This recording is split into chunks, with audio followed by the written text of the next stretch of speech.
Panahon ng Adbyento. Adbyento. Sige po. Ngayon, sa pagitan ng lahat ng ito, gusto nating makita. At madalas natin makita natin, tatama natin yun. Ano yung sasabi? Tayo pong mga taga ganitong baryo, liputan tayo na pagdiriwang ng dakilang kapistahan ng Santo Rosario. Ang pagdiriwang po sa church ay merong memorial, merong pong feast, at ang pinakamataas po ay ang solemnity. Yan. Ano po yung memorial? Pagunita. Hindi po ranking ng mga santo to, kundi halimbawa, piyesta sa Ubando. Ang tawag po natin ng pista. Pero hindi po tinatawag na dakilang kapistahan yun. Ang dakilang kapistahan usually ay kay Jesus. Halimbawa, ang Pasko, dakilang kapistahan ng kapanganakan ng Panginoon. Dakilang pistahan. Okay, dakilang kapistahan ng Kristong Hari. Po mga dakilang kapistahan. Pero yun pong halimbawa, kapistahan ng bayan, kapistahan ng parokya, hindi po dakilang kapistahan yun po ay kapistahan. Nasa level po yun ng kapistahan. Kaya ulitin po natin, memorial, pagunita, feast, kapistahan, solemnity, dakilang kapistahan. Yung pong Christ the King ay isang dakilang kapistahan. Yung malapit na Kristong Hari. Okay? At yung po ay sa November 24. November 24, Kristong Hari. Meron din pong dakilang kapistahan sa Mahal na Birhen.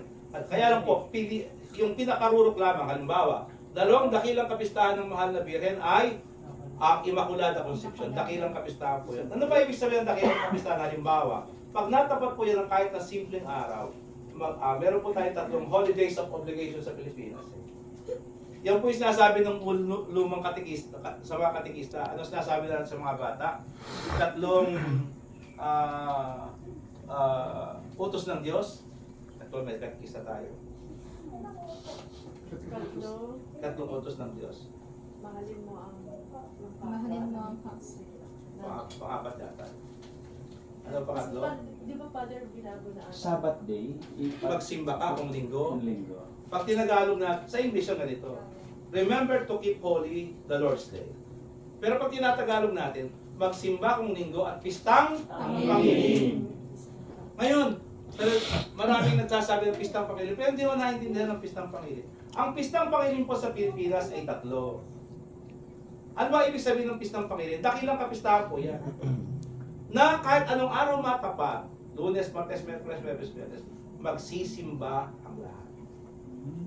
Ano po yung mga dakilang kapistahan natin sa simbahan Katoliko sa Pilipinas? Kasi other countries have more than 3, pero sa atin sa Pilipinas tatlo yan. Pasko. Ibig sabihin kahit matapat ng Lunes yan, dakilang kapistahan yan, magsisimba tayo. Equivalent yan sa araw ng linggo. Kaya pag sinabi doon, magsimba kung linggo at pistang Pangilin. Kasi ibig sabihin doon, pistang Pangilin siya, pero considered siyang araw ng Linggo. Kaya, pag hindi ka nagsimba, kasalanan mo ka.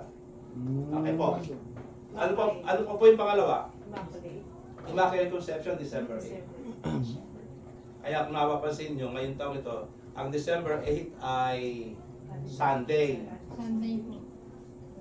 Kaya mapapansin natin, dalawang kapistahan ito, dalawang dakilang kapistahan. Kasi Sunday yan, tapos December 8. Kaya gagawin ng kapistahan na December 9. Kasi it takes precedence pa rin Sunday. Kasi it takes precedence over other solemnities. Kaya sa taong ito, December 9. Ano pa po yung isa? Ano pa po yung isa? Nasim. Nababago lang po yan kapag natatapat ng Sunday. Kasi ang Sunday po higit na mahalaga. Eh sapagkat pareho silang mahalaga, yung pangalawa, itinalagay sa Kaya pati nagtatakot at ginawa ng man. Hindi po nilipat.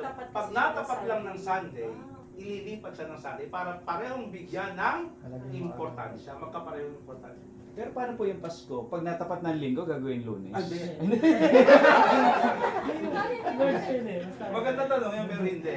Tatapat ng linggo yan, kasi yun ang araw ng pang Sunday na yon, araw ng Panginoon, araw din yung pagsilang ng Panginoon, yung Pasko, kaya hindi po yan. Hindi siya pwedeng mag-uwi. Yun lamang po yung ano pa po isa? Ito pa isa, pag-uusapan natin to. Tatlo di ba? Tatlong pistang Pangilin. Ano pa po yung isa? Ano ba yun? Pasko ng pagkabuhay, hindi naman. Hindi, ang Pasko ng Patubay ay talagang Sunday yun. Sunday po talaga. Sunday talaga yun. Hindi yun. Ano pa? September 8. Hindi. Bagong taon. Pero hindi dahil sa bagong taon. Not because of New Year.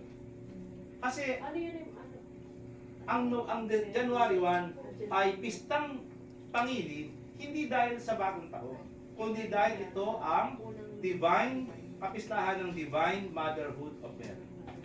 Ang dakilang Divine Motherhood of Mary. Dakilang paging ina ni Jesus. Paging ina ni Maria, Maria sa kay kanyang anak. sa kanyang anak si Jesus. Kaya ang unang araw ng bagong taon, unang araw ng bawat taon ay pagpaparangal kay Maria.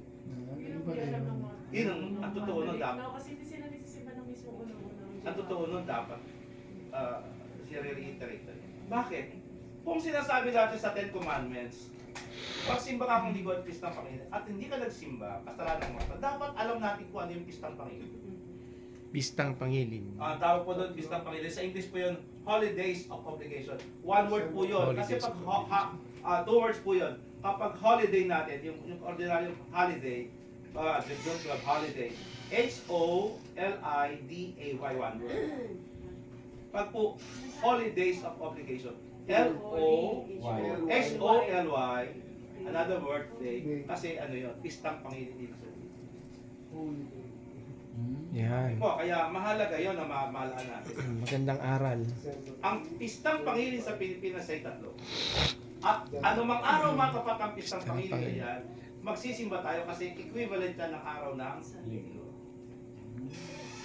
Kaya yun Padala na rin yung January 1?